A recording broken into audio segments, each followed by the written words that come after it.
Hi, I'm Aubrey Going, and today we're going to talk about knee pain. Okay, so let's look at some of the structures involved, and the common causality in a lot of knee pain is tibial rotation. So let's take a look at what happens when the tibia rotates. So first of all, it's going to affect ligaments in the side of the knee.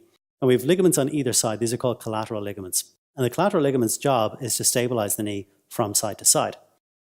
What these ligaments encounter then when they get tensioned, when the tibia is rotated, is that these ligaments then become quite stressed and they become painful, and particularly painful on movement. And this is what we call simple ligament pain, because there isn't any damage as such, there isn't scar tissue, there's just stress on the ligament making it painful.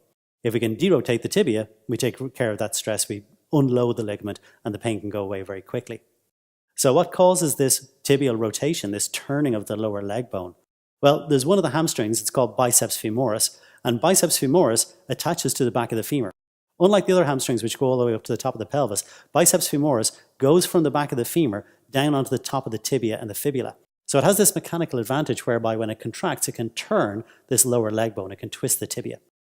We do this when we're sitting down, particularly when we're driving. We rotate as we go from brake to accelerator, we twist, and that rotates the tibia and puts stress on these ligaments.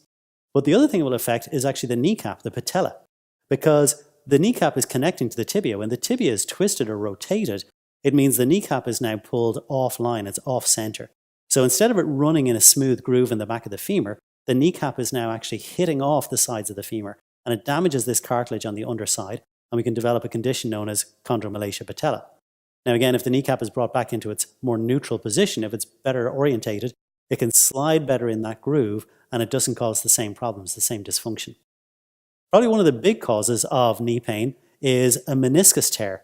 And here we see a very common site for a meniscus tear shown here, that these meniscus tears happen from this splitting from all the way to the femur coming down on one point when the tibia is rotated. When the tibia is in its ideal position, the two bones interlink and you get this snug fit. However, when the lower leg bone, the tibia, is rotated, the bones don't quite line up, and as the knee tries to straighten, you get this deep clunking. And that can cause the cricking and cracking that we experience in the knee, or if pressure comes down onto a point in the meniscus, it can split the meniscus. And that split then doesn't get a chance to heal.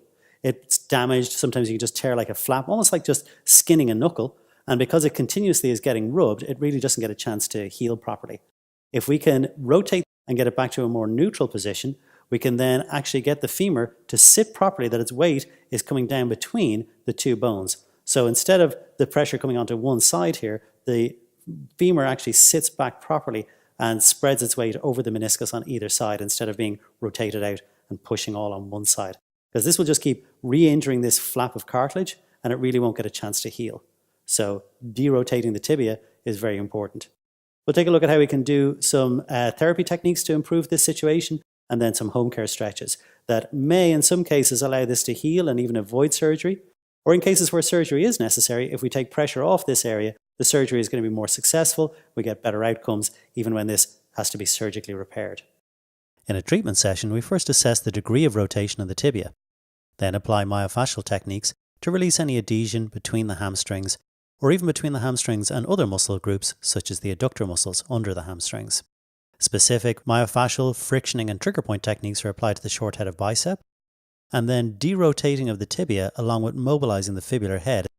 The knee joint is gapped to encourage joint space, and then the knee is derotated using a muscle energy technique. This helps to stretch out the short head of biceps and derotate that tibia.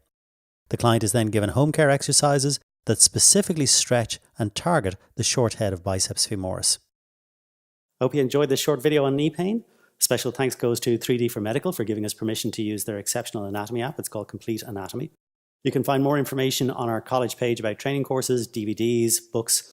Be sure to like our video and follow us on Facebook. Thank you.